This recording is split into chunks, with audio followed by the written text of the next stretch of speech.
Welcome to the Pain-Free Athlete Podcast. I'm your host, Dana Jones. I am a certified personal trainer, and I'm here to help you achieve your fitness goals without pain. In each episode, I'll share tips and strategies that will help you stay safe and pain-free while you're working out. I'll also interview experts in the field of fitness and pain management. So if you're ready to learn how to stay active and pain-free, then subscribe to the Pain-Free Athlete Podcast today.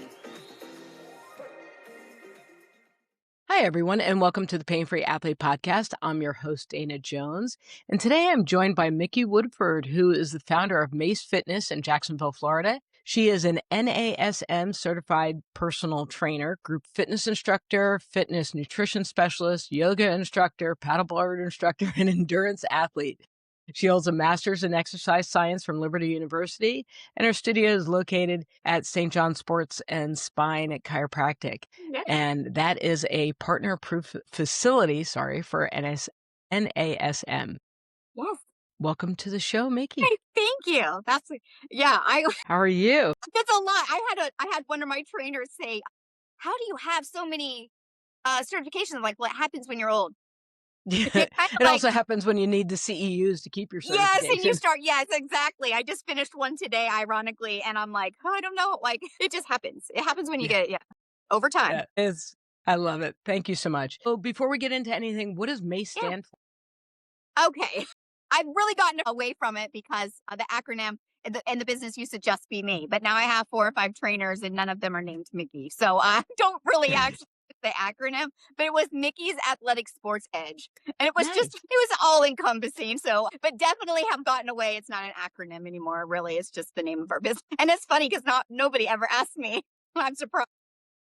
Well, it was just like I was trying to figure it out. Okay, this is different. You know. So you have, as we've just mentioned, a very long resume, and it's not typical because it's all over the place between yoga and paddleboard and all that stuff. So how do you pull it all together to help your clients have like a coherent path? Well, that's a good question. Well, a lot of times it's nice because I can offer a variety of like modalities and experience, and it doesn't seem like as strange as when you talk about it from like, because I'm in it. And it's just kind of like you just like a book collection. You're like, oh, you can explain all your books and then just they're on the shelf. And when you need them, you kind of pull it off and you're like, hey, this is what this client needs. I'm also a PNF stretcher. So that comes in handy too, because I really warm up properly, help my clients with their cool down at the same time. I have really found that having all these different certifications, I've attracted an eclectic group of people. I've done one time, I've had a client that loved paddleboarding. And what was cool is that when you find out more about your clients, because you're a personal trainer too. So when you learn your about your clients, when you know their habits and their hobbies and their passions, it is and their goals, of course, and what they're wanting you to help them achieve. But sometimes exercise, they're coming to a personal trainer, they don't want to work out. Like they have to have that. They want the someone standing there like, here, do this, and let them know how they're doing, with form and all of that. But I find that having some background in all of these different things is that I can direct the workout so that they can improve their, and make their sports that they do enjoy, even if it's dancing or whatever, if it's paddleboarding, we're going to work on things and I can use that as cues. Like, this is going to help you be a better paddler, or, this is going to help your tennis game. So how I kind of I don't know that there's a path like I've laid out. It's kind of in there floating around, but it's interesting that how often it does come in handy, just kind of pulling different experiences out for my clients. Well, I think people want connections because there's a very rare group that just want to go and throw weights around or go and run, or maybe if I come to you, you'll help me run better because now I'm going to have core strength or whatever it is to help me be a better runner. But I think for the most part, we really do want it to be fun and we want it to connect to who we are as a person. And I'm very similar. I had a client who was like, no, I'm not getting in the pool. And then she got in the pool and she was like, this is amazing. And then I never saw her again. Ironically, and it was an 80-year-old, and her knee doctor said, you need to do water fitness. I had been asking her for, I don't know, months. And I'm like, you got to come to water fitness. It's fun. You'll like it. And she's like, no, I don't do, I don't do that. I don't like the sun. And she showed up, but she had a long sleeve shirt on and a really cute hat. But she got in the water and she was like, it is a lot of fun. She's like, save me face. But yes, Yeah. But I like that there's a connection. I like that people get yes, to do that.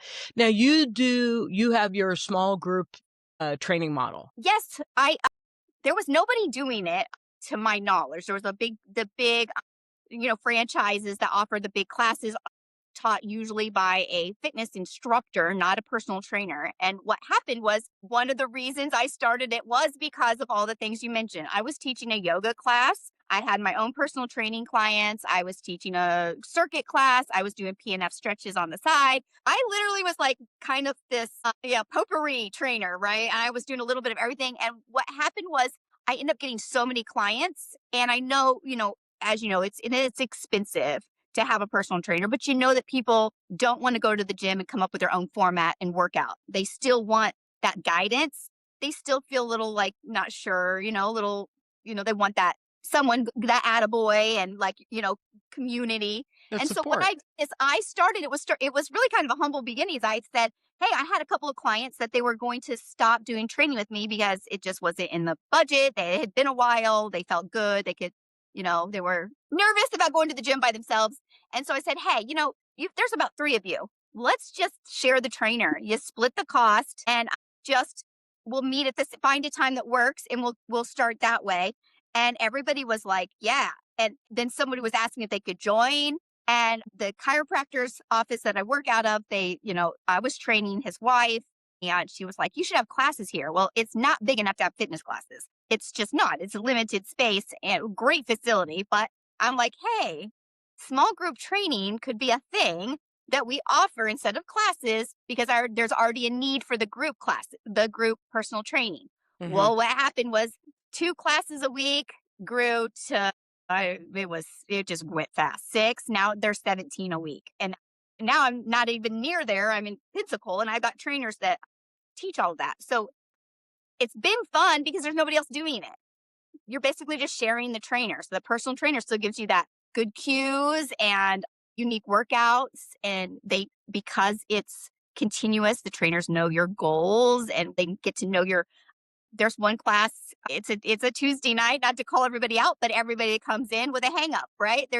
We've got hip issues and knee problems and a shoulder and a tennis elbow and all of this. And it's just the way it is. And we have modifications for everything. And that's just kind of the story about small group training. It's been very successful and people really enjoy that. That's awesome. What I is. love it. I Yeah. love it. So I noticed that you do work with a lot of women. Yeah. And I don't Majority. know, I guess we'll just call them maturing women, shall we say? Yeah. But what did you Yeah. have, Sure. like, what kind of knowledge did you need to really gain to deal with women that were in that menopausal state? Because it can't be normal training because we have all this inflammation and hormonal shifts that are happening. And so some people don't have the energy. And so how did you adapt your training for that? It was a little bit trial by fire. I think I love the name of your entire show because I am not I'm not screaming in people's faces. I'm not telling people no pain, no gain. I listen to your body. A lot of times it meant I had to go home and do some research and studying because I was addressed with autoimmune diseases.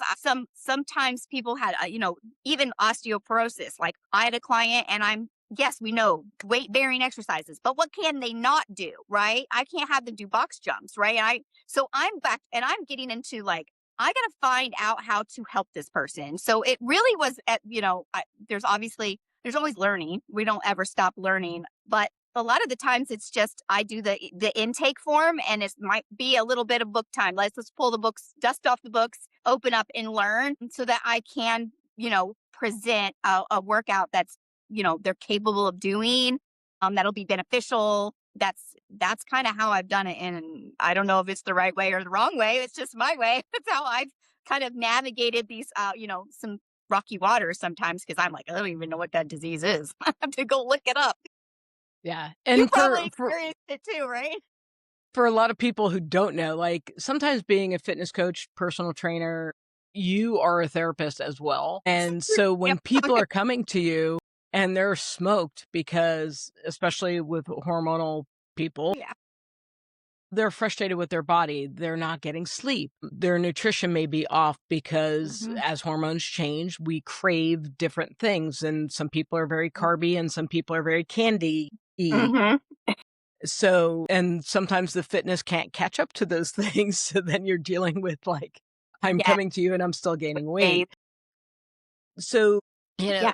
I think I want just people to understand that we are kind of like the ground level of seeing a lot of these different things. And we may not have the expertise, like we're not doctors or whatever, but we can definitely have the networking ability to push you off into the right direction so that you can get Right. And, support. and our training, I'm getting a senior fitness specialist certification right now. And one of the biggest things is that we don't solve some of these problems, and it is a recommendation and referrals. And so actually it's one of the things I've been working on when I'm in Jacksonville. I have set up, just making connections, networking with people who are physical therapists. So sometimes I'm getting them from a physical therapist, but then there's sometimes that we have to recommend and refer out as well. So it goes back and forth, but it is having communication and connections really key for us, because sometimes it's just asking another trainer, like, have you ever dealt with this before? What do you suggest? But yeah, we are. And then the therapist, that part I've never been trained in, but being a good listener, Yeah, you're doing it, whether you've been yeah. trained or not. And Yeah.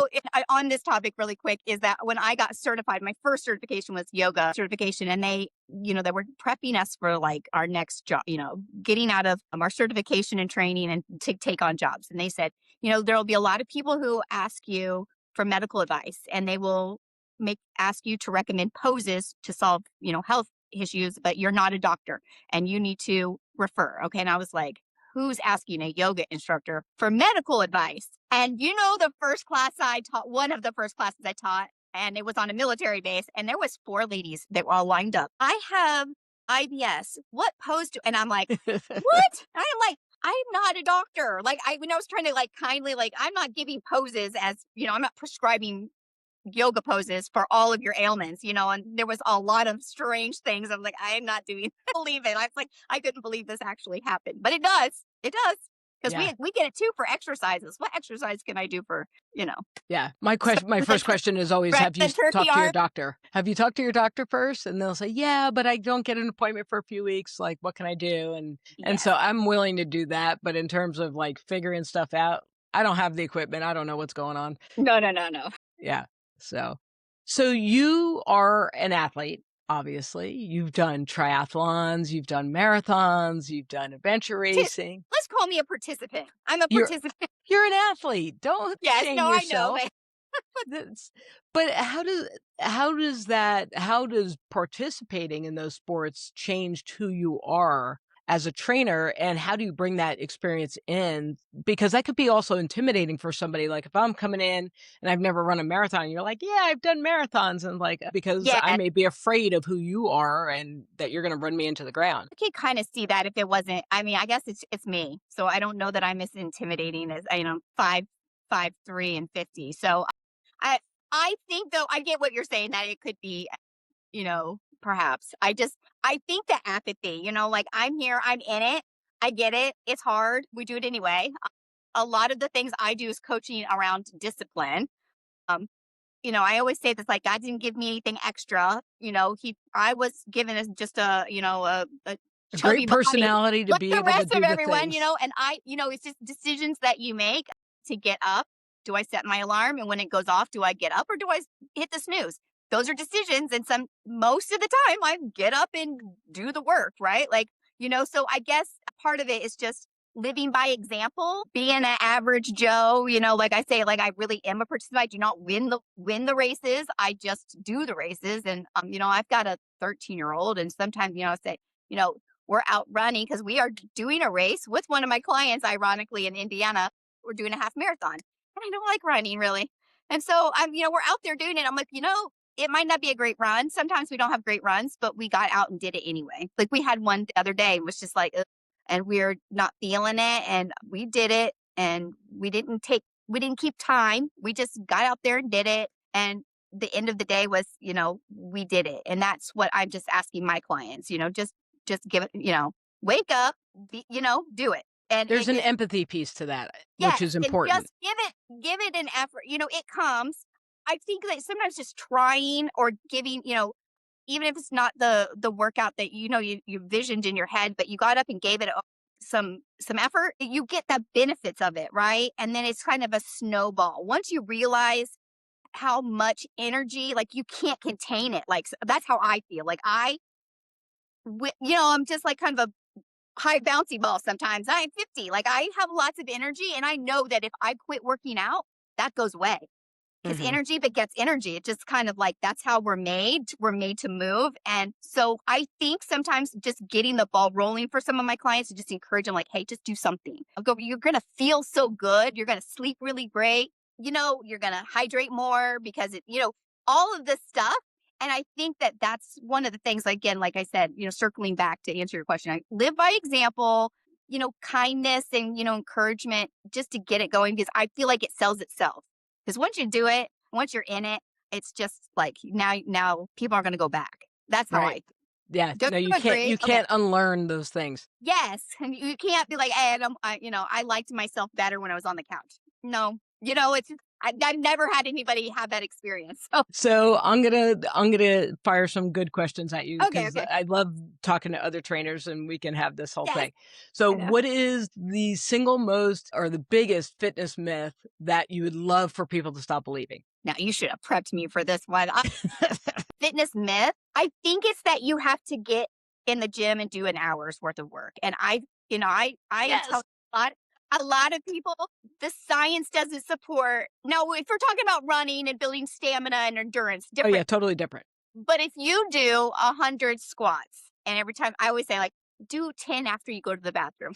You go to the bathroom a few times, you're going to get 30, 40 reps in, right? So if you're drinking your water, you're going to might get 50, 60 reps in. The point is that you get the same benefit for doing those throughout the day as you do if you were to do them all in one swoop. So even if you have to break it up, if you work, you drive a long ways to work or sit on the train or whatever, and you sit, and then you get in your office and you sit, and then you're sitting, and you come home and you're sitting to break that up and to just kind of make it a part of your routine. Like, you're brushing your teeth on one leg, you're waiting for the popcorn in the microwave, that's a chance to do some, just to sneak it in because you just get the same benefits. So it doesn't matter if you're, in workout clothes in a fancy gym. Yeah. So if you're a Okay. busy person, just know that you can put it all through, you could sprinkle it throughout your day and it doesn't Absolutely. have to, because that there is that idea that I have to go to the gym. It has to be for an hour. And then, Yeah. your kid may be sick or you have to take the dog to the vet or something comes up and you're like, oh, I don't have an hour. And then before you know it, then that's a couple of days that you haven't worked out and then it just catches up. So there is that idea that that hour feels monumental. Or that you have to have a bunch of fancy equipment and a gym membership. Yes. That's another thing. Yeah. I don't agree that you have to have any of those things. Yeah. That's great. What's the best time of day to work out?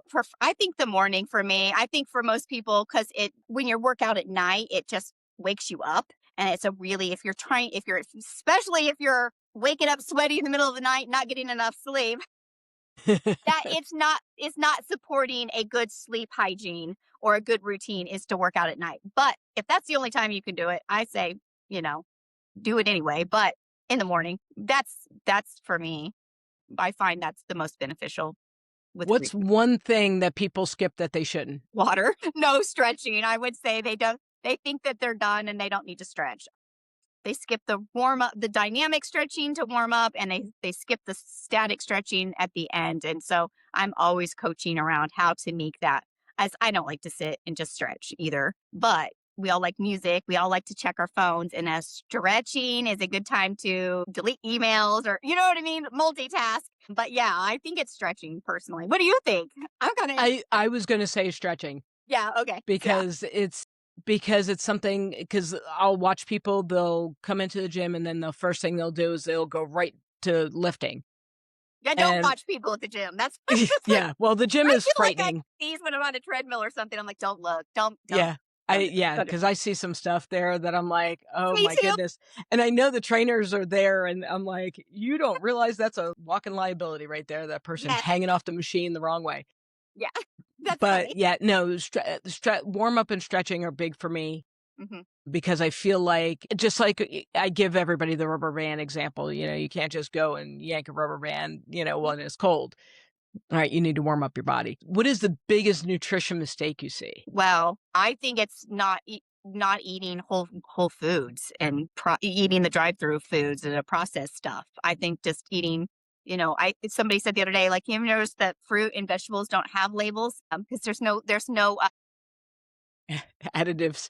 well, and there's no like limit. It doesn't have anything. It doesn't say you should only a serving size. So Right, yeah. eat your colors. I think the people just eat just bad habits of eating quick foods, processed foods, and I think that's fine. There's probably, and honestly, it was a loaded question because there's probably could talk about this for the next 15 minutes, and I don't think we Yeah. want to. But yeah, No, but like, for me, I know the biggest mistake that I'm seeing now I've always seen it because I've trained triathletes and is hmm not eating enough. okay, yeah, And because they're like, "Oh, I had a bar." And it's like, "Okay, but you rode 70 miles." yeah, Like, that bar was gone, like, 3 hours ago, you yeah, know? So and even yeah, I was making that mistake where I wasn't eating enough, and then as I got in and hormones changed and I started going into perimenopause/menopause, I hmm realized, like, how underfueling or how I was underfueling my body. I really was not hitting it, especially with protein. yes, You yeah, know, and I was eating maybe a meal's worth of protein, which is 20 to 30 grams, but that may be only 1 meal a day or a meal and a half, and it's, 1 gram per body weight, right, for your ideal body weight. So we should all be around between 80 and 120 grams of yeah, protein a and day, it's and I not. was not I hitting that, Yeah. So you yeah, know? I would totally agree on the protein, not eating enough food, like getting, just I find that I'm see a lot of people just totally ignorant about nutrition. Just it's not they're doing their best or they're getting their information from the Facebook or wherever they're getting it from. I don't know, but they're just not very knowledgeable about nutrition. And to be fair, do you remember nutrition? We take nutrition in school? We took a Not health. really. It I took covered. a health class in seventh grade, and I didn't start smoking. So that's it worked. I didn't smoke. I mean, it was all these horrible nicotine in the lungs. You remember? It was like they scared you straight, right? You Yeah, didn't. black lung. Yes, but health class, to my memory, was just don't smoke, and that's all I remember. I don't remember. I don't remember. And of course, we had the. I had. Yeah, we're close in age. The wonky food pyramid. So Right. Yeah. it's not like we learned anything like really helpful in life. No. Microwaves were the big thing when I was. They were new and everybody was using them. So it's just unlearning a lot of things. It's a struggle, and a lot of people hire you as a personal trainer and they don't care. They want to do that. They don't really want to hear about your nutrition guidance. Yeah, That's and honestly, you're gonna have a crappy workout if you're not eating right. yeah. Oh yeah, yeah. Or results. You see me one time a week for an hour. I'm not there the 23 hours in that day, and then all the other days while you're feeding yourself. I'm not there. I don't know. I can only do so much, and I can give you homework and make suggestions. You got to do it. So yeah, Yeah, that's the that's struggle of definitely a big one. So, what is next for you? well, I'm still navigating. I got a brand new app for my business and I'm like in month 5 and I'm telling you I learn something new with it every day. So I think I'm in like I just took on a yoga job here in Pensacola, so that's kind of new for me cuz I was just running my business and you know from afar. And so, it's idle hands, right? So I took that. That's new, but for the long term, I would really like to see my app grow and I would like more locations. So that's when I go back to Jacksonville. I'm really hoping that, the next few years as I am making my trips back and forth to Jacksonville and to Pensacola is that I just keep the passion that I have and the goals. And it's such a unique I hate the word boutique business because it sounds expensive and whatever, and it's not. It's affordable. It's for everyone. Small group training. I'd love to see it have lots of its own location, but lots of classes. So I guess just growth, business growth in the right direction for me would be really exciting. So how do we find you? And because Yeah. you have a book, you have all kinds of stuff. So how do we Yes. find your app? Yes, the app, MASE Fitness. Yeah, not the acronym, just MASE Fitness. It's free to download. Lots of free resources on there. We just had a great webinar. We have a monthly webinar, links to free yoga. So it's definitely, get on there and check it out. Really great features of it. I'll just throw like this little promo, but $9 a month for workout of the week, $9 a month if you want to build your own workout. And there's over 600 exercises in our library. So it's really exciting. So actually it's probably closer. That's the last time I checked about a month ago. So it was at like 6:30. So there's a lot of exercise videos in there, and the library is always growing. So yeah, you can find us on the app. MaceFitness.com is my website. I have my book. You can go find it. It's on Amazon, or you can find it a link to it on my website. But yeah, connect That's with awesome. me. I would love to say hey to some of your viewers. But thank you for this opportunity, by the way. Micki, thank you so much. It was a fun conversation. I love your experience. I love your energy, and I appreciate it. Same. I'm glad. I think we could have, yeah, we would have gone down a lot of rabbit holes and talked the rest of the night. Oh, yeah. It's But great. thank you.